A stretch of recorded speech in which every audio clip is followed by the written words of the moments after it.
ராகாவின் வீடு என்ற ஒரு பகுதியை நாம் எடுத்து வேகபாடமாய் நாம் இந்த நாட்களிலே பார்த்து கொண்டு வருகிறோம்.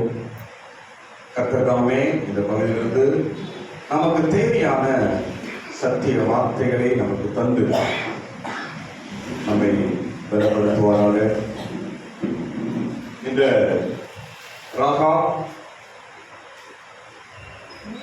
நம்மையும் காண்பிக்கிறது.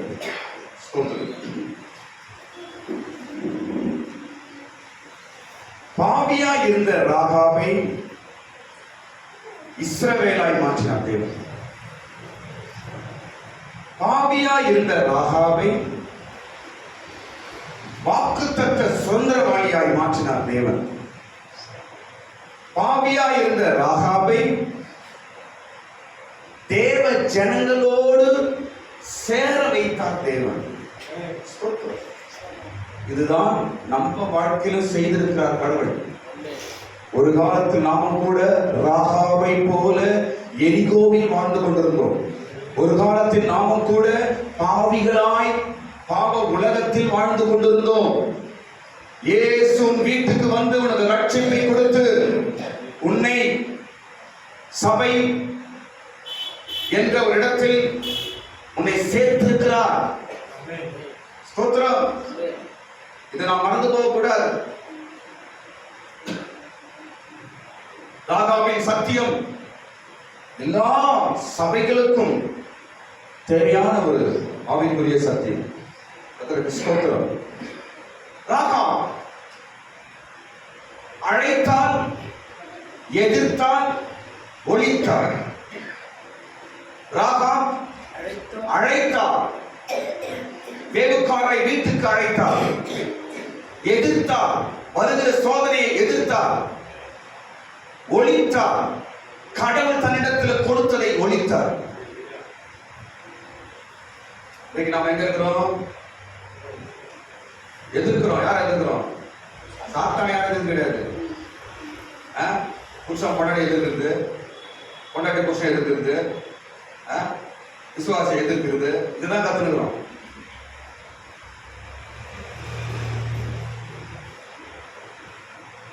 கர்ஜிக்கும் சிங்கத்தை போல சாத்தான் என்ன பண்றாங்க?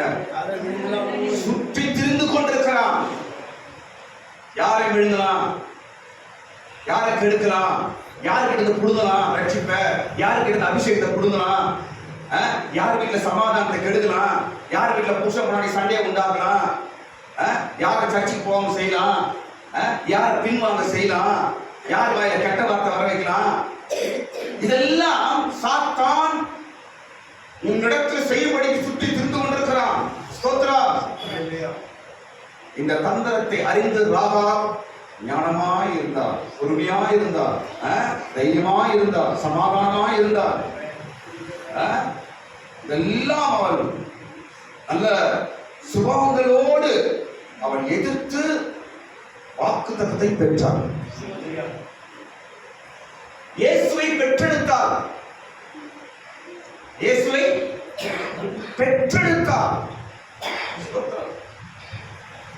சரி, நேற்று நாம் பார்த்த பகுதி ராகா ஒளித்து வைத்தார் என்ற ஒரு பகுதிக்கு நாம் வந்திருக்கிறோம். 3 இடத்தில் ராகா ஒளித்து வைத்தார். தன் வீட்டுக்கு வந்த வேவுக்காரரை 3 இடங்களில் ஒழிக்கிறார். முதலாவது மேல் வீட்டில் ஒழிக்கிறார், இரண்டாவது சணல் தட்டைக்குள்ளே ஒழிக்கிறார், மூன்றாவது மலையில் ஒழிக்கிறார். ஸ்தோத்திரம். ஏன் ஒழித்தால் என்றால் தேடுகிறவர்கள் சுற்றி கொண்டிருக்கிறார்கள். அடுத்த வருஷம் அடுத்த நாம் சப்ஜெக்ட் படிப்போம். அடுத்து படிப்போம். தேடுகிறவர்கள் சுற்றுகிறார்கள். 3 இடத்துல தேடுகிறவர்கள் சொல்ற அந்த அதிகாரத்தில் யார் தேடுறது? சாத்தான் தான் தேடுறான். உன்னை தேடுறான் சாத்தான். உன் குடும்பத்தை தேடுறான். எந்த வழியில கெடுக்கலான்னு தேடுகிறான். தேடுகிறவனுக்கு நீ அகப்படாமல் ஒழித்துக் கொள்ளுங்கள். ராகா சொல்லிக் கொடுக்கிறது. தேடுகிறவர் கையில நீ என்ன செய்யக்கூடாதுங்க?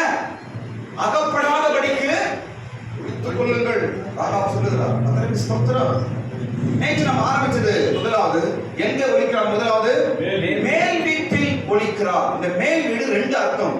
ஒரு அர்த்தம் சொல்லியிருக்கிறேன், நாளைக்கு நான் இரண்டாவது சொல்லுவேன். ஸ்தோத்திரம். முதலாவது இந்த மேல் வீடு என்பது பரிசுத்த ஆவியின் வல்லமை. சொல்லுங்க,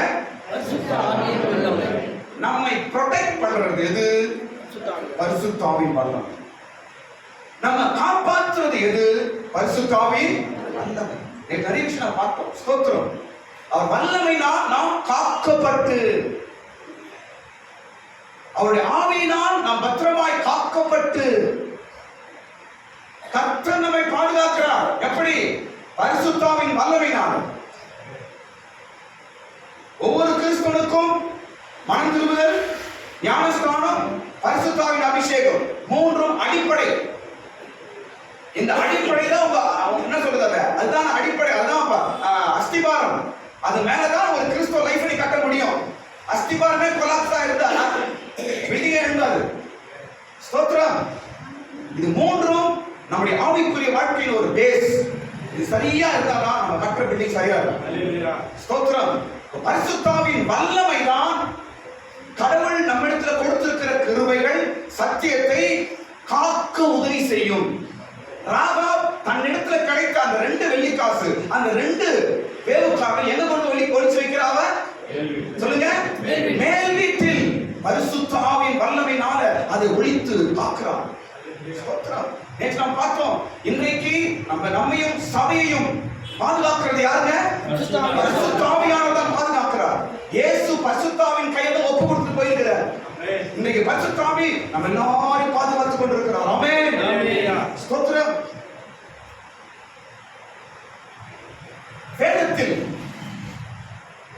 வேதத்தில் இந்த புதிய ஏற்பாட்டின் காலத்துல நிறைய தீர்க்க தரிசனங்கள் சொல்லப்பட்டவைகள் நிறைவேறி இருக்கிறது, இன்னும் நிறைவேற போகிறது. சொல்லப்பட்ட தீர்க்க தரிசனங்கள் புதிய ஏற்பாட்டில் நிறைவேறப்பட்ட முதல் தீர்க்க தரிசனம் இயேசுவின் பிறப்பு. ஒரு கன்னிகை ஒரு குமாரனை பெறுவார். ஏசாயா தீர்க்கதரிசனம் சொல்லப்பட்டது, அது நிறைவேறிற்று. இயேசு பிறந்தார். இரண்டாவது தீர்க்க தரிசனம் உன்னதத்தின் ஆவி பொழியும் என்று ஏசாயா சொல்றார். உன்னதத்தின் ஆவி என்றால் என்ன? பரிசுத்த ஆவி ஊற்றப்படும் என்று ஏசாயா சொல்லுகிறார். ஸ்தோத்திரம்.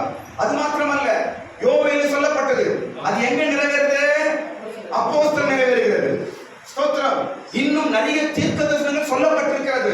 எருசலேமை குறித்து, வரப்போகிற ராஜ்யங்களை குறித்து, வரப்போகிற அந்திகிறிஸ்தை குறித்து, வரப்போகிற யுத்தத்தை குறித்து, எருசலேம் ஆலயம் கட்டப்பட போகுது என்பதை குறித்து பல தீர்க்க தரிசனங்கள் உரைக்கப்பட்டிருக்கிறது. சில நிறைவேறிற்று, சிலது நிறைவேறிக் கொண்டிருக்கிறது, சிலது நிறைவேற போகிறது. நிறைவேறின தீர்க்க தரிசனம் 2 கன்ஃபார்ம். ஒன்று கிறிஸ்துவின் பிறப்பு, இரண்டாவது பரிசுத்த ஆவி. ஸ்தோத்திரம். ஏசாயா 2 சொல்லப்படுது பாருங்க. ஏசாயா புத்தகம் 32ஆம் அதிகாரம் 15ஆம் வசனம்.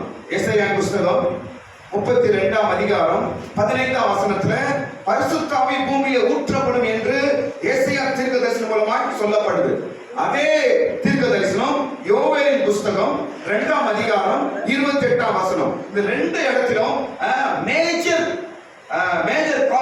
ப்ராஃபிட் என்னன்னா, பெரிய தீர்க்கதரிசிகள் இவர்கள் உரைக்கிறார்கள். பரிசுத்த ஆவி ஊற்றப்படும், உன்னதத்தின் ஆவி ஊற்றப்படும், ஜனங்கள் மீது தேவ ஆவி ஊற்றப்படும் என்று அன்று அவர்கள் உரைக்கப்பட்டது, இன்று நிறைவேறப்பட்டிருக்கிறது. ஸ்தோத்திரம். இது நிறைவேற்று என்று யார் சொல்றது? தீர்க்க தரிசனமாய் சொல்லப்பட்ட பரிசுத்த ஆவி பூமியிலே ஊற்றப்பட்டிருக்கிறது. அவங்க சொன்ன தீர்க்க தரிசனம் நிறைவேறிச்சு அப்படின்னு யார் சொல்றது? இயேசுவின் சீஷனாகிய பேதுரு எப்ப சொல்றாரு? பெந்தோகஸ்து நாளிலே பரிசுத்த ஆவி ஊற்றப்பட்டுச்சு பாருங்க. அப்போஸ்தலர் 2ஆம் அதிகாரத்தில் அங்க சொல்லி காட்டுறாரு. ஜனங்கள் ஆச்சரியமா பார்க்கறாங்க. என்ன ஒரு மாதிரி கத்துறாங்களே, இன்னும் பாஷை பேசுறாங்களே, இன்னமும் கத்துறாங்களே, கூச்சல் போடுறாங்களே, தண்ணி அடிச்சு போர்ல கத்துற மாதிரி கத்துறாங்களே, இதெல்லாம் சொல்றாங்க ஜனங்க. அந்த இடத்துல பேதுரு எழுப்பி நின்று, நாங்க போதையில நாங்க வீணா கத்தல, நாங்கள் கத்துவது வீண் அல்ல, உங்களுக்கு புரியவில்லையா என்று சொல்லி என்ன சொல்றாரு தெரியுமா? இது யோவேலின் தீர்க்கதரிசனம் மூலமாய் சொல்லப்பட்டது இன்றைக்கு நிறைவேறுகிறது என்று சொல்லுகிறார். கன்ஃபார்ம் பண்றாரு. ஸ்தோத்திரம். பரிசுத்த ஆவி என்பது ஒரு பெரிய சப்ஜெக்ட். நான் ஷார்ட்டா தான் முடிக்கிறேன். ஸ்தோத்திரம். இது ஒரு தீர்க்கதரிசனம் நிறைவேறுதல். எத்தனை நூற்றாண்டு 1000 ஆண்டுகளுக்கு முன்பாக ஏசாயா தீர்க்கதரிசனம் மூலமாகவும் யோவேல் தீர்க்கதரிசனம் மூலமாகவும் சொல்லப்பட்டது இன்றைக்கு நிறைவேறிக் கொண்டிருக்கிறது. ஸ்தோத்திரம். ஏன் கர்த்தர் முன்பாக சொல்லுகிறார்? ஏன் என்றால் அவருடைய பொக்கிஷங்கள் பாதுகாக்கப்படும்படிக்காக. யார் அந்த பொக்கிஷம்? சபை. யார் அந்த பொக்கிஷம்? சபைனா யாருங்க? நாம தான் சபை. உன்னை காக்க வேண்டும். அதற்காக கர்த்தர் பரிசுத்த ஆவியை அனுப்புகிறார். ஸ்தோத்திரம். யாருக்கு பரிசுத்த ஆவி கொடுக்கிறாரு? யாருக்கு பரிசுத்த ஆவியை கொடுக்கிறார் தெரியுமா? யாருக்கு பரிசுத்த ஆவி கொடுப்பாரு? நாங்க யாருக்கு பரிசுத்த ஆவி கொடுக்கிறார்? யார் பரிசுத்தமா இருக்கிறார்களோ அவர்களுக்கு தான் பரிசுத்த ஆவி கொடுக்கப்படும். பரிசுத்தமா இல்லை என்றால் சர்ச்சை விட்டு வெளியே போயிடுங்கள்.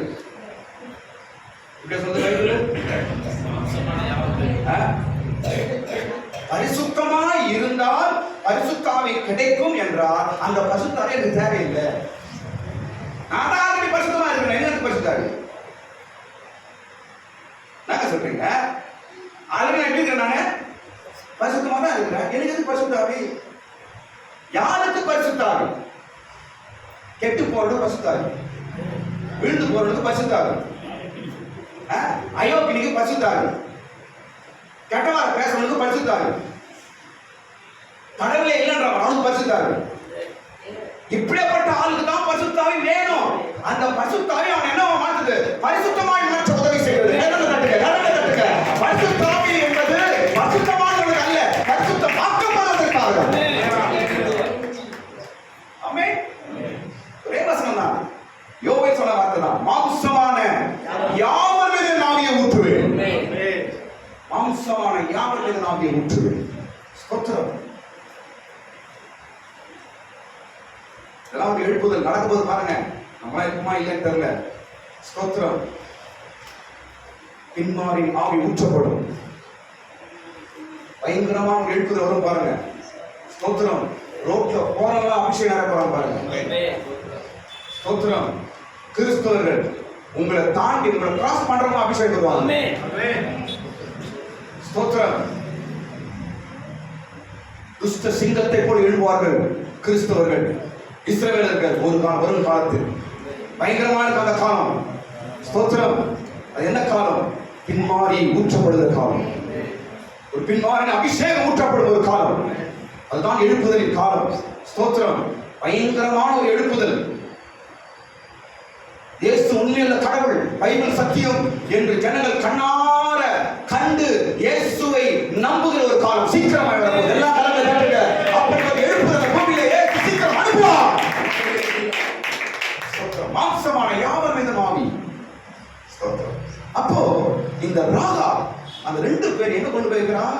ஒளித்து வைக்கிறார். பரிசுத்த ஆவி வல்லமையிலே ஒளித்து வைக்கிறார்.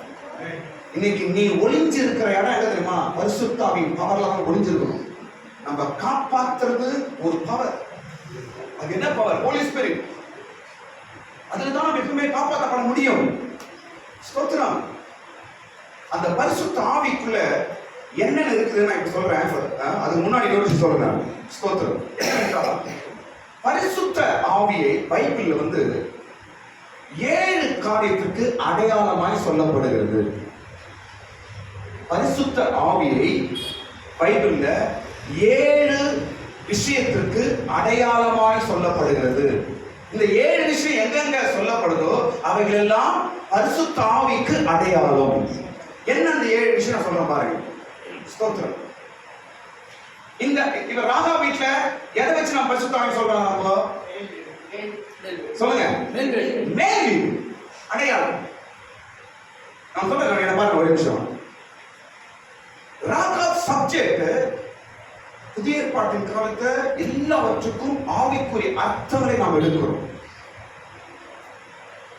ஏற்பாடு புதிய ஏற்பாடு. பழைய ஏற்பாடு நிழல், புதிய ஏற்பாடு ஆவிக்குரியது. பழைய ஏற்பாட்டில் இப்ப ராகாப் ஒரு சப்ஜெக்ட் தான். இது போல எத்தனை சப்ஜெக்ட் இருக்குது. இவரெல்லாம் புதிய இந்த நாட்களில இவர்களெல்லாம் நமக்கு ஒரு ஆவிக்குரிய அர்த்தங்களை கற்றுத் தருகிறது. எல்லாவற்றிலும் பரிசுத்தாய் வரும், எல்லாவற்றிலும் இயேசு வருவாரு, எல்லாவற்றிலும் பலி வரும், எல்லாவற்றிலும் இயேசு மன்னிப்பு வரும், எல்லாவற்றிலும் சபை வரும். ஸ்தோத்திரம். அது நிழல், இது நிஜம். இப்ப நம்ம வாழ்ந்து கொண்டிருக்கிற நிஜம். அவைகள் எல்லாம் நமக்கு நிழல். அல்லேலூயா. அதனால்தான் நம்ம இங்க சொல்லப்பட ஒவ்வொன்றும் ஆவிக்குரிய அர்த்தங்கள் உள்ளவைகள். ராகாபின் வாழ்க்கை காரியம் ஆவிக்குரிய அர்த்தம். சரி, இந்த பரிசுத்த ஆவி 7 காரியங்களுக்கு அடையாளமாய் பைபிள் எழுதப்பட்டது. நம்பர் 1, முதலாவது அக்கினி பரிசுத்த ஆவிக்கு அடையாளம். ஸ்தோத்திரம். அப்போஸ்தலர் 2ஆம் அதிகாரம் 3ஆம் வசனம் எழுதி வச்சுக்கணும், வீட்டில் படிங்க. அக்கினி பரிசுத்த ஆவிக்கு அடையாளம். நம்பர் 2, இரண்டாவது எண்ணெய் பரிசுத்த ஆவிக்கு அடையாளம். லேவியராகமம் 8ஆம் அதிகாரம் 12ஆம் வசனம். லேவியராகமம் 8ஆம் அதிகாரம் 12ஆம் வசனம். மூன்றாவது தைலம் பரிசுத்த ஆவிக்கு அடையாளம். ஸ்தோத்திரம். இதை படிக்கிறோம். யாத்திராகமம் 30ஆம் அதிகாரம் 23ஆம் வசனம் எழுதிக்கொள்ளும். நான்காவது காற்று பரிசுத்த ஆவிக்கு அடையாளம். காற்று பரிசுத்த ஆவிக்கு அடையாளம். அப்போஸ்தலர் 2ஆம் அதிகாரத்துல அதே இருக்கு, அந்த விஷயம் இருக்கு. இதை படிச்சு பாருங்க. ஸ்தோத்திரம். 5வது சொல்லணுமா? ஐந்தாவது நதி பரிசுத்த ஆவிக்கு அடையாளம். முதல் நதி எங்க ஓடிச்சு? பைபிள்ல முதல் நதி எங்க ஓடிச்சு? சொல்லுங்க. ஏதேன் தோட்டத்தில் அந்த நதி எத்தனையா பிரிந்தது? 5 4 உங்களுக்கு சொன்ன கேள்வி கேட்கவே இல்லை நானு. சரி பாருங்க. ஓகே சரி. ஸ்தோத்திரம்.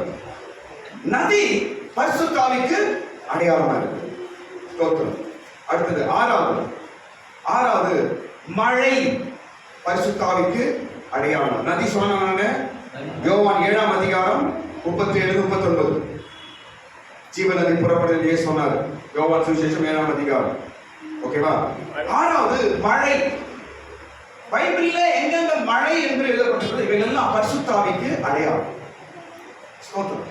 இதெல்லாம் நீங்க ஒரு கீவேர்ட் மாதிரி இதெல்லாம் நீங்க புடிச்சீங்கன்னா உங்க பைபிள் ஈஸியா புரியும். சப்ஜெக்ட் ஈஸியா நீங்க பிரிச்சலாம் அப்படின்னு. ஸ்தோத்திரம். நான் வள விசுவாசியா பாக்குறேங்க, உங்களெல்லாம் ஒரு பைபிள் ஸ்காலரா பாக்குறேங்க. ஆமென். ஹல்லேலூயா. ஸ்தோத்திரம். அடுத்தது மழைக்கு சகரியா 10ஆம் அதிகாரம் 1 வசனம்.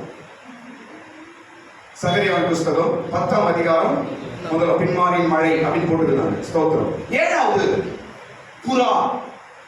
புறா எதுக்கு அடையாளம்? இயேசு ஞானஸ்நானம் எடுத்து கரைக்கு வந்தா அவர் மேல என்ன இறங்கிச்சு? புறா. அப்ப அந்த புறா எதுக்கு அடையாளம்? பரிசுத்த ஆவி. மத்தேயு 3ஆம் அதிகாரம் 10ஆம் வசனம். ஸ்தோத்திரம். சரி, இப்படியா பைபிள்ல நான் பார்க்கும் பொழுது பரிசுத்த ஆவி பல காரியங்களுக்கு அடையாளமாக நாம் படிக்கிறோம். ஸ்தோத்திரம். பரிசுத்த ஆவி மிக மிக முக்கியமான அனுபவம்.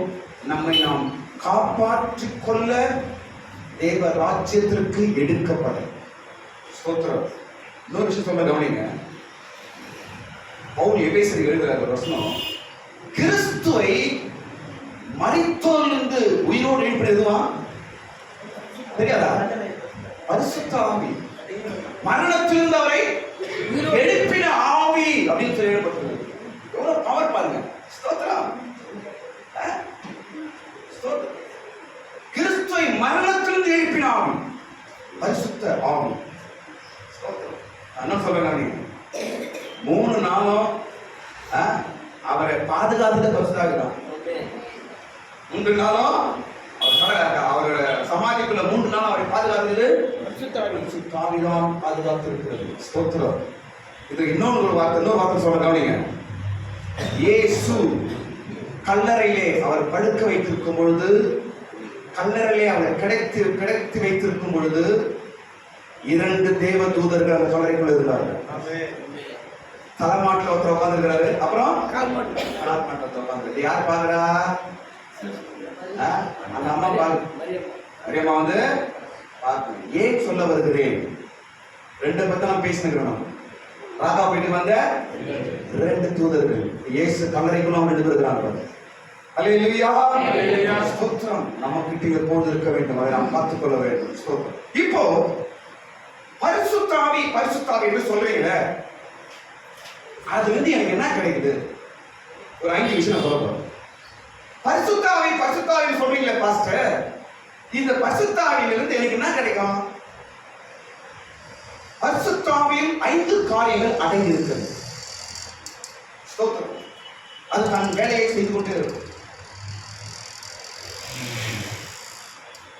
ஏனென்றால் நாம் பெற்றிருக்க ரட்சிப்பு, இந்த ஆவிக்குரிய அனுபவத்தை நாம் பரிசுத்த ஆவியில வைத்துதான் பத்திரப்படுத்திக் கொள்ள முடியும்.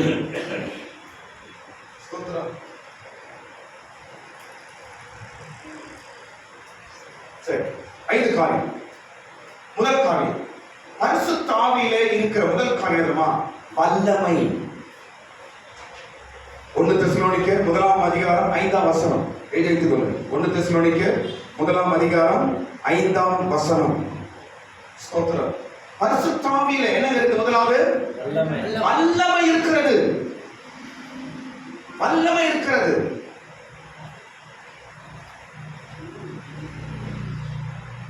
நம்மை பாதுகாக்கும் வல்லமை, நமக்காக யுத்தம் செய்யும் வல்லமை, விண்ணப்பம் செய்யும் வல்லமை, போராடும் வல்லமை. ஸ்தோத்திரம். கடவுளுக்காக கடைசி வரைக்கும் சாட்சியாக, ரத்த சாட்சியை மறிச்சாங்க. அவனா யார்?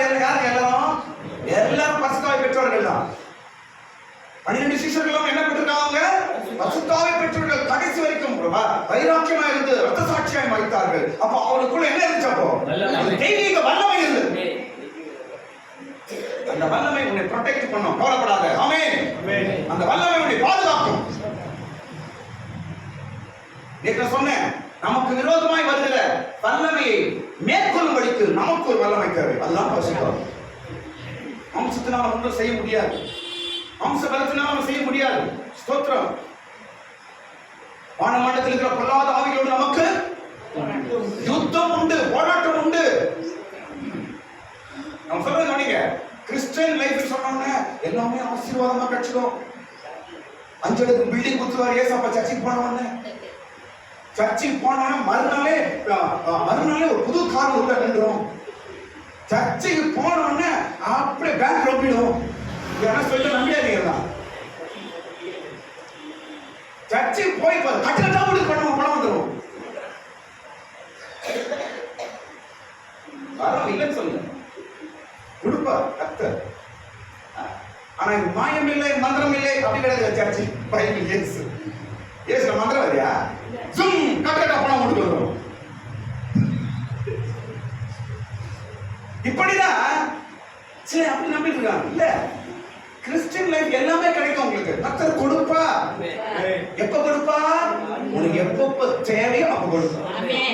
உள்ளே வளர்க்குறான், 7 வருஷம் இருக்கிறான், 7 வளர்ந்துக்கிறான். இப்ப இந்த வயசு அவன் என்ன தேவை கொடுப்பான் அவங்க அப்பா அம்மா.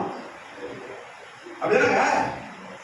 இப்ப இந்த வயசு இப்ப என்ன மிலிட்டரிக்காரன் போயிட்டு அந்த மிலிட்டரி போர் விமானத்தை வாங்கி கொடுத்தாங்க. எப்படி இப்போ ஏன் ரவி மிலிட்டரி ஒரு பெற்ற விமானம் அத்திச்சு பெற்றாங்க.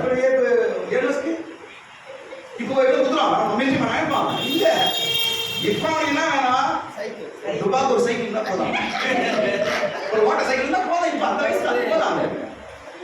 அந்த சைக்கிள் தான் வாங்க வேணும் சார். சூப்பரா. ஏன் சொல்லுவாங்க? தகப்பன் கொடுப்பார், கிடைக்கும். பொன் வேணுமா தருவார், வெள்ளி வேணுமா தருவார், வீடு வேணுமா தருவார், ஆஸ்தி வேணுமா தருவார், பணம் தருவார். எந்தெந்த நேரத்தில் எதை கொடுக்க வேண்டும் தேவனுக்கு தெரியும். கடனை தட்டுங்க, விசுவாசத்தோடு நாம் பெற்றுக்கொள்வோம். நிச்சயமாக இயேசு தருவார், கைவிட மாட்டார். ஆனால் போராட்டம் உண்டு என்பதை நாம் மறந்துடக்கூடாது. கிறிஸ்துவ வாழ்க்கை போராட்டம் உண்டு.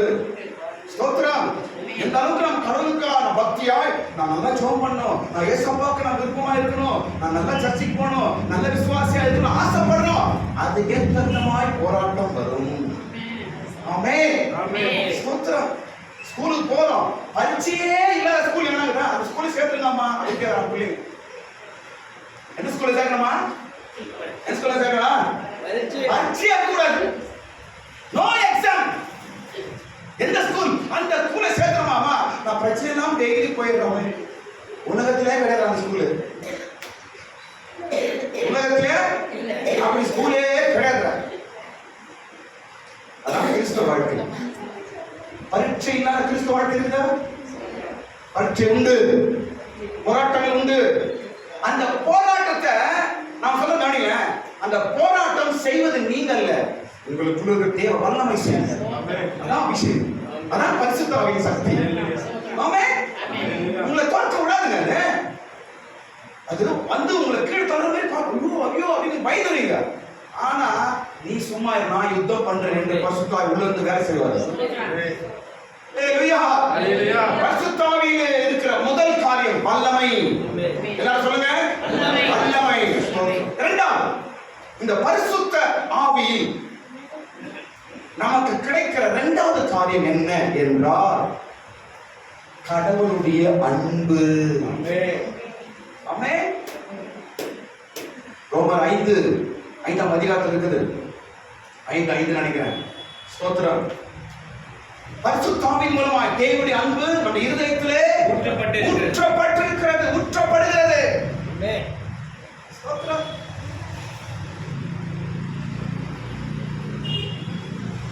என்ன அன்பு? தேவனுடைய அன்பு. அன்பு மற்றவரை நேசிக்கிற அன்பு, ஏசப்பா நேசிக்கிற அன்பு. அன்பு சகலத்தையும் தாங்கும், சகலத்தையும் சகிக்கும், சகலத்தையும் செய்யும், சகலத்தையும் நம்பும். ஸ்தோத்திரம். அன்பு, அன்பினாலதான் என்ன செய்யறோம்? ஜெபம் பண்றோம். அன்பினாலதான் ஊழியம் செய்யறோம். அன்பினாலதான் உபவாசம் இருக்கிறோம். அன்பினாலதான் ராத்திரமா குளிச்சு ஜெபம் பண்றோம். என்ன அன்பது? அன்பு. ஆமென். 21 நாள் உபவாசம் சர்ச்சுக்கு வாங்க சொல்லி யாராவது அடிச்சாங்க இல்ல, நான் வந்து கூட்டு விடாம சொல்லு வரலனா அம்மா அம்மா வரலனா அவ்வளவுதான் அப்படின்னு சொன்னேன் நான். யாரும் மிரட்டணுமா? நீங்களே தான் வரீங்க. காரணம் என்னங்க? உங்களுக்குள்ள ஒரு தெய்வீக அன்பு உங்களுக்குள்ள ஒரு தேவ அன்பு இருக்கிறது. என் ஆண்டவரை தேடி நான் போகிறேன். என் ஆண்டவருக்காக நான் உபவாசம் இருக்கணும். என் ஆண்டவருக்காக இந்த 21 ஜெபத்துக்கு நான் போகணும். என் ஆண்டவருக்காக நான் முழங்கால நிக்கணும். என் ஆண்டவருக்காக நான் ஆத்துமாக்க ஆதாயப்படுத்தணும். என் ஆண்டவருக்காக. இந்த அன்பு எப்படிங்க வருது? பரிசுத்த ஆவியின் ஒரு வல்லமையினால நமக்கு கிடைக்கும் ஒரு காரியம். அன்பினால்தான் கிறிஸ்தவ வாழ்க்கையை நம்ம செய்ய முடியும். புரியுங்க? இந்த ஊழியத்தின் பேரு அன்பின் ஊழியம், அன்பின் சுவிசேஷம். இதுல அன்பின் பணிவிடை என்ன அன்புதாங்க. பலமந்தமோ ராஜ்யமோ அதிகாரமோ அடிமைத்தனமோ அதெல்லாம் ஒன்றுமே கிடையாது. எல்லாமே அன்புதான். கிறிஸ்து முழு உலகத்திற்காக பலியானார். எப்படி? நம்ம மேல வச்ச அன்பு.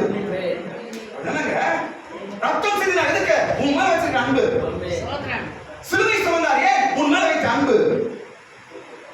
கிறிஸ்தவம் என்றால் அன்புதான். பரிசுத்த ஆவியில நமக்கு கிடைக்க இரண்டாவது காரியம் அன்பு.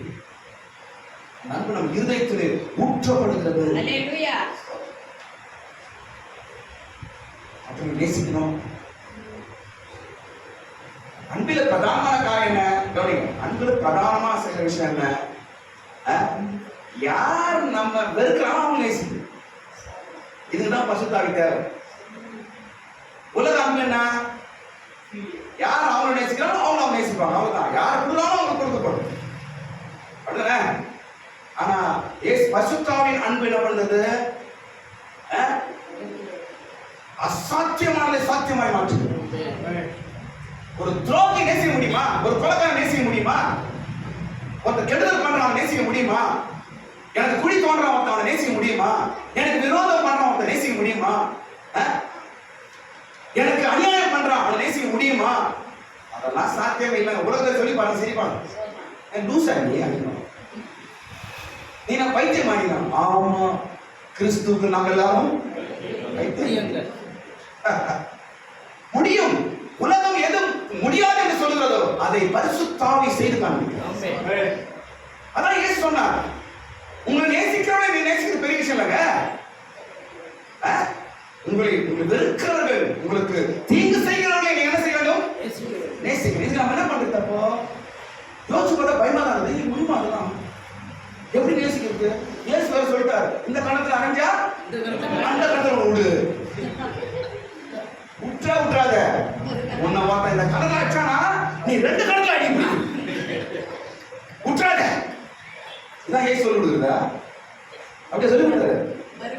அதுக்கு அபிஷேகம் தேவையில்லை. அதுக்கு அப்படி வாழ்வதற்கு பரிசுத்தாவி தேவையில்ல, பைபிள் தேவை, சர்ச்சு தேவையில்ல, பாஸ்டர் நான் தேவையே கிடையாது.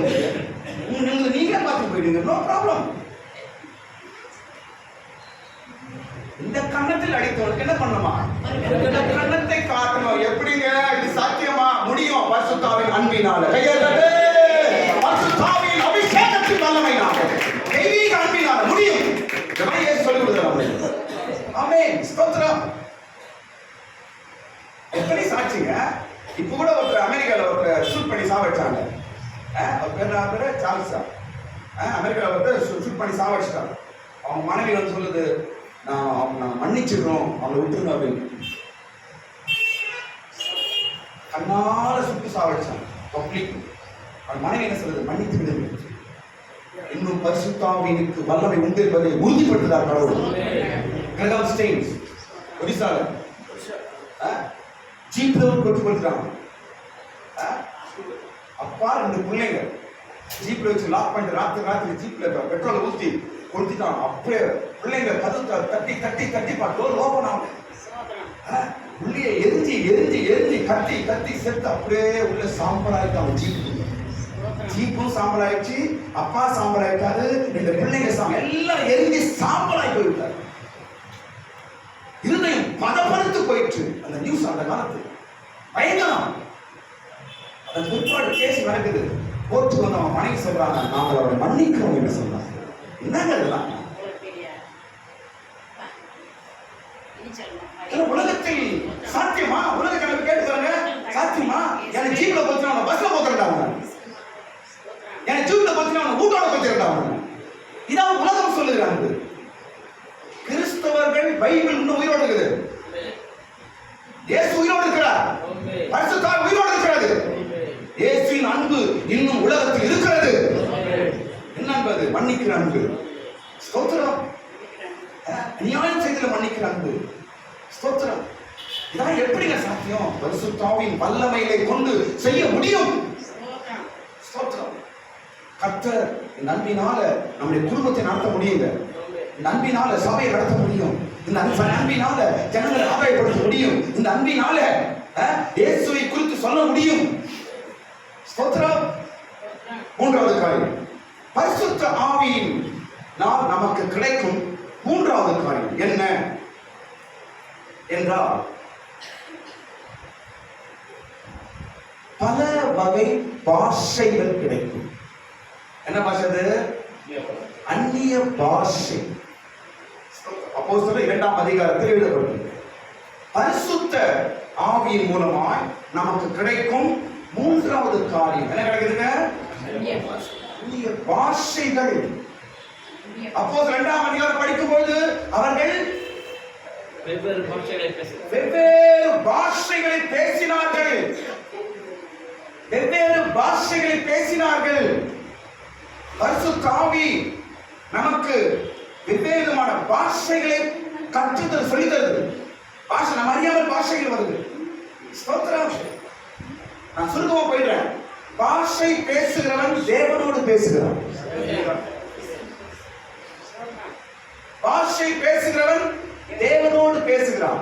இந்த பாஷை யாரோட பாஷை தெரியுமா? தூதர்களின் பாஷை. பரிசுத்தாவியினால் நிரப்பப்பட்டு பேசுறாங்க ஒரு பாஷை. அவைகள் உலகத்துல இல்லாத பாஷை இல்ல, எல்லாம் உலகத்துல இருக்கிற பாஷை தான். ஸ்தோத்திரம். உலகத்துல இல்லாத பாஷை யாரும் பேச முடியாது. கடவுள் உலகத்தில் இருக்கிற பாஷை தான் கொடுக்கல. ஸ்தோத்திரம். அன்னைக்கு பெந்தெகோஸ்து என்னும் நாளிலே அபிஷேகம் இறங்கும் பொழுது எல்லாரும் பாஷைகள் பேசினார்கள். பல பாஷைக்காரர்கள் அந்த ஊரில் எல்லாரும் ஒரு இடத்துல கூடியிருந்தார்கள் எருசலேமில். அப்ப சொல்றாங்க, என்ன இருந்தாலும் என் பாஷை பேசுறானே, இவருனா என் பாஷை பேசுறாரு, இவருனா என் பாஷை பேசுறாரு என்று அந்த அபிஷேகம் பெற்ற ஜனங்களை சுத்தி பார்த்த ஜனங்கள் எல்லாம் ஆச்சரியப்படுறார்கள். என் பாஷை இவங்க பேசுறாங்க. ஏனென்றால் மேஜர் ஆஃப் பீப்புள், அந்த 120 பேர்ல அதிகமான பீப்புள் யார் என்றால் கலிலேயர்கள். மீன் பிடிக்கிறவர்கள். அவங்க வித்தியாசமான பாஷையை பேசுவதை ஜனங்கள் சுத்தி கேட்டாங்க, பார்த்தாங்க, ஆச்சரியப்படுறாங்க. ஸ்தோத்திரம். எனக்கு தெரிஞ்சு என்னோட சபையில் நான் ஊழியம் பண்ண பல சபையில் நான் பார்த்துருக்கிறேன். ஒரு அம்மா இருக்கிறாங்க, ஒரு அம்மா பயங்கர கிராமத்தில் இருக்கிறவங்க. படிப்பறிவு அவங்களுக்கு அந்த அளவுக்கு இல்லை. படிப்புன்னு தெரியாத அம்சம், படிப்பறிவே கிடையாது. நம்ம கிராமத்தில் இருக்கிறோம். சர்ச்சுக்கு வந்து ஆவியில் பாஷை பேசுவாங்க. இங்கிலீஷ் டான் பேசுவாங்க. பேசுவாங்க இங்கிலீஷ் அந்நிய பாஷை பேசுவாங்க பண்ணோமா. ஆனா அந்த மாதிரி தெரியல பேசுறது. அமெரிக்கன் பேச மாதிரி பேசுவாங்கம்மா, கிராமத்தாமா. ஆனா நம்ம பேசணும் புரியும், 2-3 வார்த்தை புரியும். ஏன்னா இங்கிலீஷ் தானே, காமன் தானே, நம்மளுக்கு புரியும். ஆனா அந்த அம்மாவுக்கு நான் பேச இங்கிலீஷும் தெரியாது, இந்த மீனிங் தான் தெரியாது. ஆனா பயங்கரமா பேசும். எல்லா பாஷைகளுக்கும் அர்த்தம் உண்டு. நான் பேசுற பாஷைக்கு கிரீடம் என்று அர்த்தம். நீங்க பேசுற ஒவ்வொரு பாஷையும் உலகத்தில் உள்ள பாஷைதான், அர்த்தமுள்ள பாஷைகள் தான். ஆனால் தேவனோடு பேசுகிற பாஷை, தூதர்களின் பாஷை. ஸ்தோத்திரம். இது பரிசுத்தாவின் வல்லமையினால நாம் தேவனோடு பேசுகிறோம். ஸ்தோத்திரம். 21 நாள் ஜெபத்துல உங்க என்ன கர்த்தர் புது பாஷையை தருவார். புது பாஷையை நீங்க பேசுவீங்க. ஸ்தோத்திரம். அந்த பாஷையை பேசும்போது நமக்குள்ள வர சந்தோஷம் இருக்குது, அப்பா அது சொல்ல முடியாது. நான் ஆரம்பத்துல அபிஷேகம் பாஷையை பேசும்போது இந்த உலகமே எனக்கு வேற மாதிரி இருந்துச்சு, இந்த ஊரே வேற மாதிரி இருந்துச்சு, எல்லாமே வேற விதமா வேற உலகத்துல இருந்த போல இருந்துச்சு. அவ்வளவு ஒரு சந்தோஷம். ஏனென்றால் பாஷை பேசும்போது தேவனோடு கனெக்ட் ஆகணும், கடவுளோடு கனெக்ட் ஆகணும். ஸ்தோத்திரம். ஏன் சந்தோஷம் உள்ளது தெரியுமா? தேவனோடு கனெக்ட் ஆகிறதுனால நமக்கு சந்தோஷம் வருது. ஒருவேளை கனெக்ட் ஆகலாம் சந்தோஷம் வராது. இப்போ நான் சொல்லலாமா, என்கிட்ட பேசுறாருன்னா நான் பேசுறது அவருக்கு புரிஞ்சாதான் அது எங்களுக்கு சந்தோஷமா சிரிச்சு புரிய பேசுவோம், சந்தோஷப்படுவோம். அவர் பேச எனக்கு புரியல, நான் பேசுறது அவருக்கு புரியலன்னா என்ன சந்தோஷம்? ஒண்ணுமே இருக்காது. பரிசுத்தாவின் மூலமாய் தேவ பாஷைகளை பேசும்போது நம்ம என்ன உண்டாவது? நமக்கு சந்தோஷம். பாஷைகள். 3வது காரியம் என்ன சொல்லுங்க பாப்போம்? பரிசுத்தாவியினால் நமக்கு கிடைக்கிற 3வது காரியம் நீர் பாஷைகள் நமக்கு கிடைக்கும். ஸ்தோத்திரம். நீங்க கர்த்தரோடு பேச முடியும், தேவனோடு பேச முடியும். ஸ்தோத்திரம். பாஷையில பேசி நம்ம ஜெபிக்கும் பொழுது அது ஒரு பவரா இருக்கும். ஸ்தோத்திரம். சாத்தானை பிசாசை கட்டி ஜெபிக்கணும்னா, அதிகாரத்தோடு ஜெபிக்கணும்னா நீங்கள் பாஷைகளை பேசி ஜெபிக்கணும். ஸ்தோத்திரம். அது என்ன உண்டாக்கும்? நம்முடைய ஜெபத்திற்கு பரிசுத்தாவின் வல்லமை கூட்டி கொடுக்கும். 4வது காரியம் பரிசுத்த ஆவியின் மூலமாய் நமக்கு கிடைக்கிற 4வது காரியம் என்ன கிடைக்குது என்றால், 4வது காரியம் வரங்கள் கிடைக்கும். என்ன கிடைக்குதுங்க? வரங்கள். அப்போஸ்தலர் 2ஆம் அதிகாரத்துல அதை நாம் படிக்கிறோம். அப்போஸ்தலர் 2ஆம் அதிகாரத்தில் எழுதப்பட்டிருக்கிறது, அவரவர்கள் கொடுக்கப்பட்ட பாஷையின்படி அவர்கள் தங்கள் வரங்களுக்கு கொடுக்கப்பட்ட வரங்கள் ஏற்ற வேண்டுமாய் அவர்கள் பாஷைகளை பேசினார்கள். வரங்கள் கிடைக்கும். என்ன சொல்லுங்க? வரணும்னா இங்கிலீஷ்ல கிஃப்ட். என்ன கொடுக்குது? கிஃப்ட். யார் கொடுக்குற கிஃப்ட்? ஏசப்பா கொடுக்குற கிஃப்ட். யார் கொடுப்போம்? கிஃப்ட் எப்படி கிடைக்காது சொல்றது நமக்கு. கிஃப்ட் யாருக்கு கொடுப்போம்? என்ன ₹1 நான் நீ கிஃப்ட் அப்படி சொல்ல மாட்டாங்க. எனக்கு ₹100 கொடு, நான் கிஃப்ட் தரேன் அப்படி சொல்ல முடியுமா? யாருக்கு கிஃப்ட் கொடுப்போங்க? கிஃப்ட் கொடுப்பது எப்படி? அது இலவசமா தானே. கிஃப்ட் என்ன? அது கிஃப்ட் என்ன? கல்யாணத்துக்கு போறீங்க, ஒரு கல்யாண ஃபங்க்ஷனுக்கு போறீங்க, என்ன எடுத்து போறீங்க? எடுத்து போயிட்டு மாப்பிள்ளை பொண்ணு ₹1000 கூட கிஃப்ட் தரேன் அங்க போயிட்டு உன் கிஃப்ட் போய் என்ன பண்ணுவோம்? கிஃப்ட் என்னது? இலவசம், ஒன்றும் எதிர்பார்க்காமல் கொடுப்பது கிஃப்ட். அதான் கிஃப்ட். அப்போ ஆவிக்குரிய வரங்களை கடவுள் நம்ம கிட்ட ஒன்றும் எதிர்பார்க்காமல் கொடுப்பதுதான் கிஃப்ட். ஆமென். உங்ககிட்ட தகுதியோ, நீ என்ன படிச்சிருக்கிற, நீ எப்படிப்பட்டவன், உன் குடும்பம் எப்படி, உன் பேக்ரவுண்ட் எப்படி, நீ என்ன பைபிள் படிச்சுக்கிற, நீ எவ்வளவு ஜெபம் பண்ற, இதெல்லாம் பார்த்தா கிஃப்ட் கொடுக்குற கடவுள் இல்லைங்க. இலவசமாய் ஒன்றும் இடத்துல எதிர்பார்க்காமல் கடவுள் நம்ம கொடுப்பதெல்லாம் கிஃப்ட். ஆவிக்குரிய வரங்கள். ஸ்தோத்திரம். விசுவாசம் ஒரு வரம். எத்தனை வரங்கள் இருக்கு பைபிள்ல? எத்தனைங்க? 9 விதமான வரங்கள் இருக்கிறது. படிங்க, வீட்டுல படிச்சுக்கோங்க. ஸ்தோத்திரம். 9 விதமான வரங்கள் இருக்கிறது. இதெல்லாம் பரிசுத்த ஆவி மூலமாக கடவுள் நமக்கு தருகிறார். ஃப்ரீ, பெற்றுக்கோ. ஸ்தோத்திரம். அதுல பிரதானமானது என்று பவுல் எழுதுகிறார் தீர்க்க தரிசன வரம். பிரதான மேஜர் 9 வரங்களிலும் பிரதானமான வரம் என்று பவுல் எதை சொல்றாரு? தீர்க்க தரிசன வரம் என்று சொல்றார். அது சபையில மிக முக்கியம். எல்லாரும் தீர்க்க தரிசனம் பேச வேண்டும், மிக முக்கியம். அதை பெற்றுக்கொள்ளுங்கள், நானும் பேசுறேன் என்று பவுல் சொல்றார். ஸ்தோத்திரம். தீர்க்க தரிசனம் இல்லாத இடத்துல ஜனங்கள் சீர்கெட்டு போவார்கள். இன்னைக்கு சபைகள், கிறிஸ்தவர்கள் வழி தவறி சீர்கெட்டு தப்பு தப்பா கிறிஸ்டியன்ஸ் வாழ்றாங்கன்னா காரணம் தெரியுமா? அவங்க சபையில சரியான தெய்வீக வார்த்தை இல்லைன்னு அர்த்தம். தெய்வீக வார்த்தை, ஒரு தீர்க்க தரிசனம் என்ன? தேவ வார்த்தை. தீர்க்க தரிசனம் என்னங்க? தெய்வீக வார்த்தை, தேவ வாக்கு இல்லாதனால தான் இன்னைக்கு சபைகள் சீர்கெட்டு போகுது. சபைகள் கிறிஸ்தவமா இல்ல, எல்லாம் வழி தவறி போகுது. வாழ்க்கை சீர்கெட்டு போகுது. சபை ஜனங்க சீர்கெட்டு போறாங்க, கெட்ட வழியில போறாங்க, கெட்ட பழக்க வழக்கத்துல இருக்கிறாங்க, கெட்ட பேச்சு பேசுறாங்க, கெட்ட சம்பந்தங்கள், இதெல்லாம் சீர்கெடுகிற அனுபவம். காரணம் என்ன? என்ன இல்ல அவங்களுக்கு? என்ன இல்லங்க? தீர்க்க தரிசனமாகிய தேவ வாக்கு இல்லை. ஸ்தோத்திரம். வரங்களில் மிக முக்கிய தீர்க்க தரிசனம்.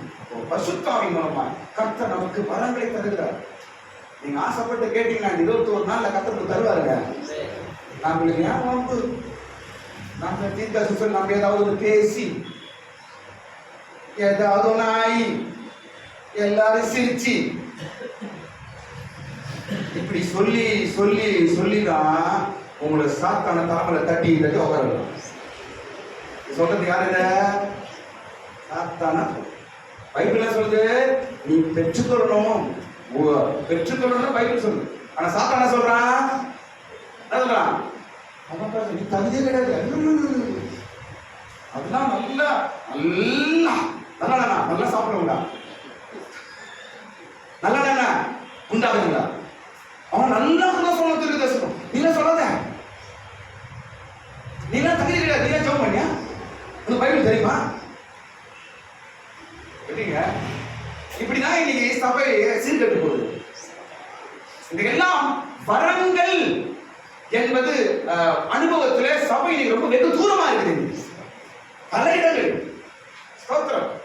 நான் எங்க போய் அபிஷேக கூட்டம் எங்க நடந்தாலும் ஜனங்களுக்குள்ள தீர்க்க தரிசனம் வர உதவணும். என் சபை தான் தலையில் இருக்கு.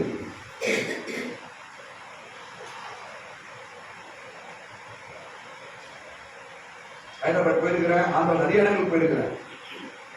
ஹோலி ஸ்பிரிட் மீட்டிங் நடத்திருக்கிறேன் பல இடங்கள். ராத்திரி 1 மணிக்கு நடத்திருக்கிறேன். அபிஷேகம் பெற்று அந்நிய பாஷை பேசினே வீட்டுக்கு போச்சு வரோம். ராத்திரி 1 மணி வீட்டுல போய் தனியா தீர்க்க சொல்றது அப்படியாது. ராத்திரி 1 மணி ஹைதராபாத்ல வீட்டுல 11 மணிலாம் முடிஞ்சது மீட்டிங்க. எல்லாரும் அபிஷேகம் பெற்றாங்க, எல்லாம் தீர்க்க தரிசனம் பிடிக்க முடியல. எல்லாரும் அந்த அம்மா அபிஷேகம் அந்நிய பாஷை ஸ்டாப் பண்ண முடியல. 2 பேரும் குடிச்சு வீட்டுக்கு கொண்டு போனாங்க. வீட்டுல 1 மணிக்கு அந்த அம்மா கத்துது, நான் குமாரடா உண்டு. ராத்திரி 1 மணிக்கு அவங்க வீட்டுக்காரன் எங்கடா போய் பேசுனாமா இந்த மாதிரி பேசுறது. அந்த அம்மா சால்வ் பண்ணி உட்காந்து ராத்திரி எல்லாம் சிவராத்திரி ஆயிடுச்சு அவருக்கு. ராத்திரி நம்ம அணங்கல. ஸ்தோத்திரம். பெந்தெக்கோஸ்து நாளிலே ஊற்றப்பட்ட அந்த அபிஷேக வல்லமைகள், கிருபை, வரங்கள் இன்றைக்கும் ஆண்டவர் அனுப்பி கொண்டிருக்கிறார். நம்ப இது கதை கிடையாது. இது சபைக்கு தேவை. பாருங்க, இந்த ஜெனரேஷன்ல டல் ஆயிடுச்சுன்னா இந்த அடுத்த ஜெனரேஷன் எப்படி இருக்கும்? அபிஷேகம் அப்படின்னா என்ன பாஸ்டர்? தீர்க்க தரிசனமா அப்படின்னா தெரியல பாஸ்டர். எங்களுக்கு தெரிஞ்ச ஆண்ட்ராய்டு போன் பாஸ்டர். அடுத்த ஜெனரேஷன் தான் இருக்கும் பாரு. அடுத்த ஜெனரேஷன் பாஸ்டர் எப்படி பாரு. அடுத்த ஜெனரேஷன் சர்ச் எப்படி பாருங்க. நம்ம இருக்க மாட்டோம். அடுத்த ஜெனரேஷன் பிள்ளைங்க எப்படி பாருங்க. அடுத்த ஜெனரேஷன் வர்ஷிப் எப்படி பாருங்க. அடுத்த ஜெனரேஷன் கையில பைபிள் இருக்காது. எல்லா கையில டேப் தான் இருக்கும். எல்லா கையில போன் தான் இருக்கும். இன்னைக்கு பைபிள் தூக்குது பாஸ்டர்ஸ் வைக்கப்படுறாங்க. ஸ்டைல். அப்ப இன்னைக்கு நாம் எதை பத்தி பேசுறோம்? பரிசுத்த ஆவி உண்டு, வரங்கள் உண்டு, பாஷைகள் உண்டு, அபிஷேகம் உண்டு, சபைக்கு தேவை என்பதை இந்த நாட்கள் நாம் பேசி அடுத்த ஜெனரேஷன் நாம் என்ன பண்ணணும்? அதை ஆயத்தப்படுத்த வேண்டும். ஆமென். ஆமென். நம்முடைய கடமைங்க. நம்முடைய கடமை. ஸ்தோத்திரம். ஏன் இதை நான் சொல்றேன்னா, அடுத்த ஜெனரேஷனுக்கு இந்த வரங்கள் பத்தி ஒண்ணுமே தெரியாம போயிடுது. அவங்களுக்கு தெரிஞ்ச ஒரே ஒரு வரம், ஸ்டைலா போட்டு ஷூட் போட்டுன்னு மைக் பிடிச்சின்னு போஸ் கொடுக்கணும். இதான் வரம். நீங்க அப்படியே மாறப்படுது பாரு. ஸ்டைல் பாஸ்டரமா? Style pastor. Church style. இதான் வரம் கிடைக்குங்க. நீங்க நடக்கிற நன்மை நான் சொல்லுது. ஸ்தோத்திரம். பரிசுத்தாவி எங்க? அப்ப எப்படி பாதுகாக்கப்படுவது? ராகாப் என்ன பண்றா? 2 காரியத்தை எங்க கொண்டு வைக்கிறாரோ? மேல்வீடு என்றால் மறைத்து வைக்கிறார், காப்பாற்றுறார். ஸ்தோத்திரம். இன்னைக்கு நாம் பாதுகாக்க விட்டு விடுகிறோம். எங்க வச்சு பாதுகாக்கிறதுன்னு தெரியல. இன்னைக்கு எப்படி காப்பாற்றப்படுதுன்னு தெரியல. ஸ்தோத்திரம். வீடுகளில் தனியா ஜெபிங்க. ஆண்டவரே பரிசுத்த ஆவியில நிரப்புங்க. நான் பரிசுத்தாவின் வல்லமைனா நான் நிரம்பணும். எனக்கு பரிசுத்தாவி வல்லமை என்னை காப்பாற்றணும், என்னை மூடி பாதுகாக்கப்படணும் என்று ஜெபியுங்கள். ஸ்தோத்திரம். அடுத்தது 5வது காரியம், பரிசுத்த ஆவியின் மூலமாய் நமக்கு கிடைக்கிற எத்தனாவது காரியங்க? முதல் காரியம் சொல்லுங்க, முடிச்சிடலாம். முதல் காரியம் என்ன? வல்லமை இருக்கிறது பரிசுத்த ஆவி. இரண்டாவது அன்பு இருக்கிறது, தேவனுடைய அன்பு இருக்கிறது பரிசுத்த ஆவி. மூன்றாவது பலவிதமான அந்நிய பாஷைகள் உண்டு பரிசுத்த ஆவி. நான்காவது ஆவிக்குரிய வரங்கள் உண்டு.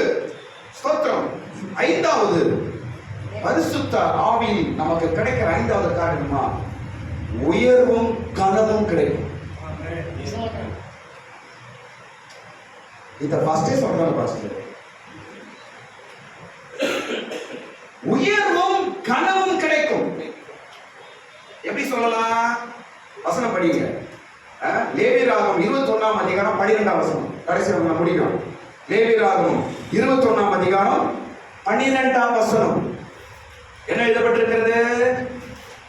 அவர்கள் மேல் படிமா பரிசுத்த ஸ்தலத்தில் இருந்து புறப்படாமலும் தான் தேவனுடைய பரிசுத்த ஸ்தலத்தை பரிசுத்த குலைச்சலாமல் இருப்பாராக. அவனுடைய தேவனின் அபிஷேக தைலம் என்னும் கிரீடம், அபிஷேக தைலம் என்னும் கிரீடம் அவன் மேல் இருக்கிறது. அவன் மேல் இருக்கிறது. அபிஷேகம் என்ற தைலம் என்ற கிரீடம். அடமைங்க, அதை பத்தி சொல்லுவாங்க. அபிஷேகம் என்ற கிரீடம் இருக்கிறது. அபிஷேகத்தின் மூலமாய் நமக்கு என்ன கொடுத்த கடவுள்?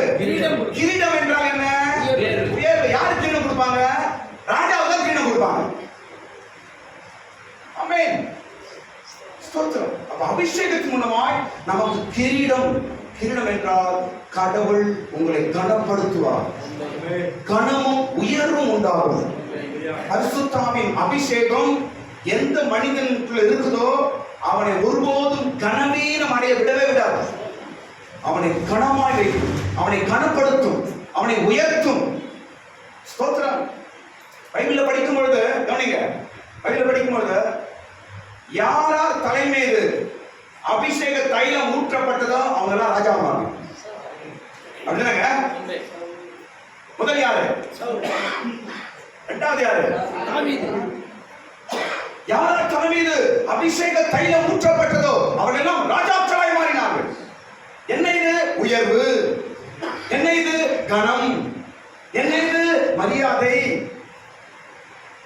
நான் சொல்ல கவனிங்களேன், உங்க மேல அபிஷேகம் இருக்கிறது என்று நீங்க தெளிவா உணர்வீங்க என்றால், உங்க ஃபேமிலியா இருக்கட்டும், நீங்க இருக்கிற சொசைட்டியா இருக்கட்டும், உங்க சொந்த பந்தமா இருக்கட்டும், நீங்க வேலை செய்யற இடமா இருக்கட்டும், நிச்சயமா கர்த்தர் உங்களை செப்பரேட்டா கர்த்தர் ஜனங்கள் மத்தியில் உள்ள வித்தியாசமாக வைப்பார் கடவுள். உன்னை பார்த்து சொல்லுவார்கள், இவர் தேவ மனிதன் என்று சொல்லுவார்கள். ஏனென்றால் அபிஷேகம் என்ற கிரீடம் என் மேல் இருக்கிறது. எந்த மனுஷன் அபிஷேகம் பெற்று மீது அபிஷேகம் இருக்கிறதோ அவன் கனப்படுத்தப்படுவான். அபிஷேகத்தின் மூலமாய் 5 காரியங்கள் நாம பார்த்தோம். ஸ்தோத்திரம். நான் இதோட முடிக்கிறேன். நாளைக்கு இதே அபிஷேகத்துல ஒரு 3 விஷயம் சொல்லிட்டு நான் அடுத்த பகுதி நாம் போயிடுவோம். என்ன சொல்ல போறேன் நாளைக்கு? அபிஷேக தைலம் அவர்களை பாதுகாத்தது என்று 3 நபரை நான் சொல்றேன்.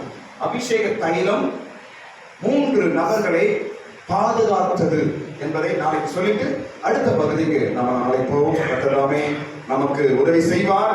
இந்த மேல் வீட்டு அறை என்பது முதலாவது அபிஷேகத்தை காட்டுகிறது. இரண்டாவது நாளைக்கு நான் சொல்றேன், இரண்டாவது இந்த மேல் வீட்டு அறை என்பது சபையை காட்டுகிறது. நம்மை பாதுகாக்கிற இடம் இரண்டாவது சபை. முதலாவது அபிஷேகம் நம்மை காப்பாற்றுது, இரண்டாவது சபையும் நம்மை பாதுகாக்கும். ஸ்தோத்திரம். இதை குறித்து நாளைக்கு நம்ம பார்ப்போம். கர்த்தர் நம்மை ஆசீர்வதிப்பாராக. எல்லாரும் ஸ்தோத்திரம் பண்ணுங்க. Praise the Lord. Hallelujah. ஸ்தோத்திரம், ஸ்தோத்திரம், ஸ்தோத்திரம், ஸ்தோத்திரம், ஸ்தோத்திரம், ஸ்தோத்திரம். Praise the Lord. ஸ்தோத்திரம்.